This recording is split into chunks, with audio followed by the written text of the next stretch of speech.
got so much motherfucking design on right now.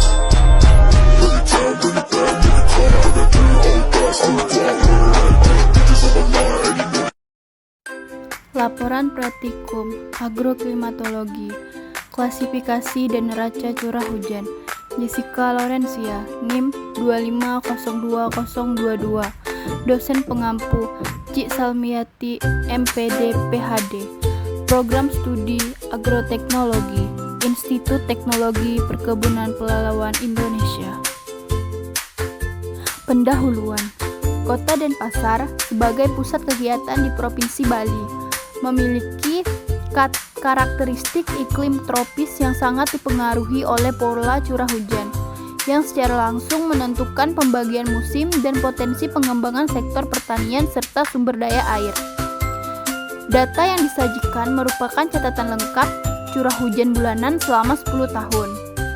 Dari tahun 2015 hingga 2024 yang selanjutnya diolah melalui beberapa tahap analisis, klasifikasi bulan berdasarkan jumlah curah hujan, penentuan tipe iklim menurut metode Alderman, analisis neraca air dengan membandingkan curah hujan dan kebutuhan penguapan, hingga penyusunan rekomendasi pola tanam yang sesuai berdasarkan prinsip dasar klimatologi. Curah hujan merupakan unsur utama pembentukan iklim. Nilai di atas 200 mm dikategorikan bulan basah, 100-200 mm bulan lembab, dan di bawah 100 mm merupakan bulan kering yang selaras dengan acuan pengelompokan iklim wilayah Indonesia. Hasil pengelompokan ini menunjukkan Denpasar memiliki 5 bulan basah sehingga termasuk tipe iklim C atau agak basah, yang diketahui sangat cocok untuk budidaya tanaman padi dan palawija, sebagaimana diterapkan dalam berbagai kajian agrometeorologi di wilayah pesisiran Bali. Selanjutnya, analisis neraca air mempertegaskan adanya kelebihan air pada awal dan akhir tahun, serta kekurangan air yang berlangsung panjang di pertengahan tahun. Hal ini menjadi dasar penentuan pola tanam yang disesuaikan dengan ada atau tidaknya fasilitas irigasi guna menjamin keberhasilan usaha tani sepanjang tahun. Secara keseluruhan, data ini menjadi gambaran nyata kondisi iklim setempat yang berperan penting dalam perencanaan tata guna lahan dan pengelolaan sumber daya air di wilayah Denpasar. Tujuan yang pertama, mengetahui cara mengklasifikasikan curah hujan berdasarkan data iklim. Yang kedua, menganalisis kondisi surplus dan defisit air melalui neraca curah hujan. Alat dan bahan. Untuk alat sendiri yaitu ada laptop, perangkat lunak atau Excel. Untuk bahan yaitu data curah hujan Kota Denpasar. Dan ini hasil dari data 1.1 yaitu data curah hujan 10 tahun terakhir Kota Denpasar. Data ini adalah catatan curah hujan di Denpasar selama 10 tahun, mulai dari tahun 2014 hingga 2023, yang dibagi per bulan dari Januari hingga Desember, beserta nilai rata-rata untuk setiap bulan dalam kurang waktu tersebut. Angka-angka yang ada menunjukkan jumlah curah hujan umumnya dalam satuan milimeter yang menggambarkan seberapa banyak air hujan yang turun di wilayah tersebut pada waktu tertentu. Dari data tersebut terlihat pola yang sangat jelas dan konsisten setiap tahunnya, yaitu curah hujan paling tinggi selalu terjadi pada bulan-bulan awal tahun, yaitu Januari dan Februari, serta di akhir tahun pada bulan November dan Desember. Sebaliknya, curah hujan paling sedikit atau terendah terjadi pertengahan tahun, terutama pada bulan Juli dan Agustus, di mana jumlahnya sangat kecil dibanding bulan lainnya. Bulan-bulan seperti Maret hingga Mei dan September hingga Oktober berfungsi sebagai masa peralihan di mana jumlah hujan berubah secara bertahap dari musim hujan ke kemarau atau sebaliknya. Nilai rata-rata mempertegas pola ini dengan rata-rata curah hujan tertinggi ada di bulan Januari sebesar 285 mm dan terendah di bulan Juli serta Agustus yang sama-sama rata-ratanya 48 mm. Hal ini menunjukkan bahwa iklim di Denpasar memiliki dua musim yang sangat jelas, yaitu musim hujan yang terjadi di awal dan akhir tahun, serta musim kemarau di pertengahan tahun, dengan variasi jumlah hujan yang tidak terlalu besar dari tahun ke tahun selama 10 tahun terakhir. Dan ini hasil data 1.2 klasifikasi data curah hujan 10 tahun terakhir. Data ini merupakan pengelompokan rata-rata curah hujan bulanan di Denpasar selama 10 tahun terakhir ke dalam 3 kategori berdasarkan jumlahnya, yaitu bulan basah, lembab, dan kering. Kategori ditentukan berdasarkan ketentuan yang tertera. Bulan basah jika curah hujan di atas 200 mm, bulan lembab jika antara 100 hingga 200 mm, dan bulan kering jika kurang dari 100 mm. Dari pengelompokan ini, bulan Januari, Februari, Maret, November, dan Desember masuk kategori bulan basah karena rata-rata curah hujannya melebihi 200 mm.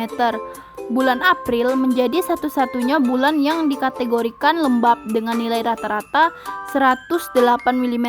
Sementara itu, bulan Mei hingga Oktober semuanya tergolong bulan kering dengan rata-rata curah hujan di bawah 100 mm dan nilai terendah ada pada bulan Agustus sebesar 48 mm.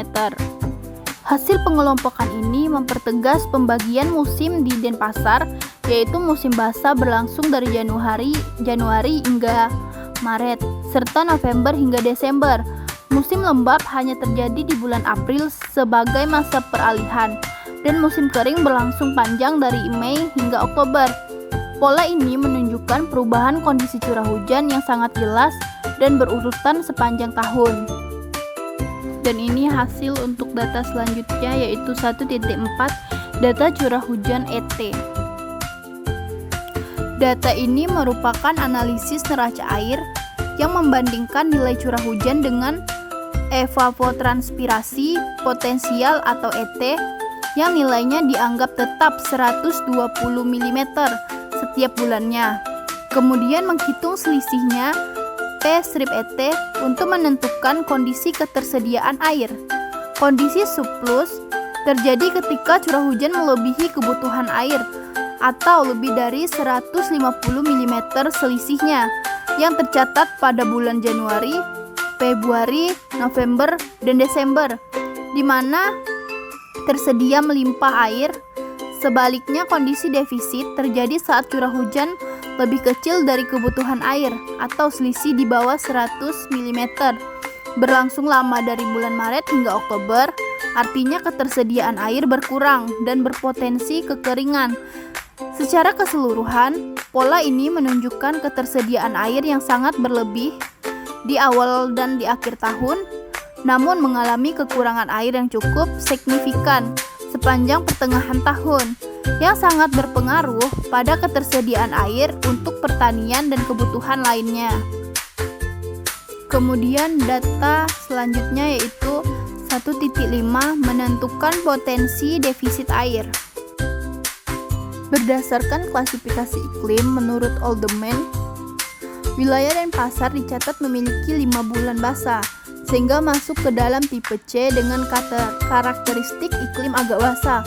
Kondisi iklim ini menunjukkan curah hujan yang cukup tersedia namun tidak berlebihan sepanjang tahun, yang membuat wilayah ini sangat cocok dan mendukung pertumbuhan serta budidaya tanaman padi dan palawija. Karena kedua jenis tanaman tersebut membutuhkan ketersediaan air yang cukup sesuai dengan karakteristik iklim tersebut. Untuk data 1.6 rekomendasi pola tanam. Data ini memuat 3 pola rekomendasi penanaman yang disesuaikan dengan kondisi musim dan ketersediaan air, baik dengan maupun tanpa irigasi. Pada pola pertama, tanpa irigasi teknis saat musim hujan bulan Januari sampai Maret dan November sampai Desember, disarankan menanam padi, kangkung, atau jagung. Saat akhir musim hujan bulan April cocok untuk cabai dan kacang tanah. Sediakan musim kemarau bulan Mei sampai Oktober, lebih baik menanam padi gogo dan bawang merah. Pola kedua dengan irigasi baik memberi pilihan lebih beragam di mana musim hujan ditunjukkan untuk padi dan jagung, akhir musim hujan untuk cabai, kacang hijau, dan sawi putih, serta musim kemarau bisa menanam bawang merah, mentimun, seledri, dan kemangi. Pola ketiga merupakan alternatif dengan musim hujan untuk padi sawah, kangkung, dan tomat, akhir musim hujan untuk kacang panjang dan seledri, serta musim kemarau untuk ubi jalar dan terong. Semua rekomendasi ini disusun agar jenis tanaman yang dipilih sesuai dengan kebutuhan air dan kondisi lingkungan pada setiap periode musimnya. Kemudian ada grafik pada datanya.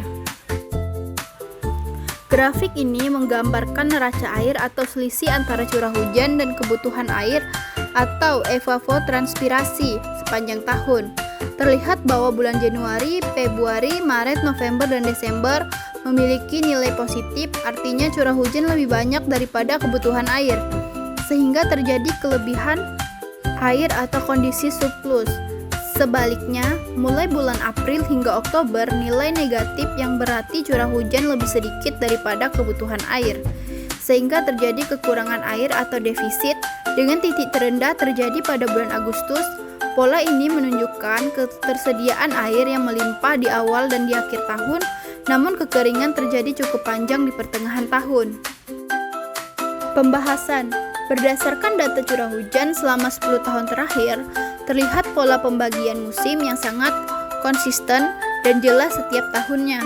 Curah hujan paling tinggi terjadi pada bulan Januari hingga Maret serta November dan hingga Desember dengan rata-rata di atas 200 mm sehingga dikategorikan sebagai bulan basah. Bulan April berfungsi sebagai masa peralihan dengan curah hujan rata-rata 108 mm dan masuk kategori lembab.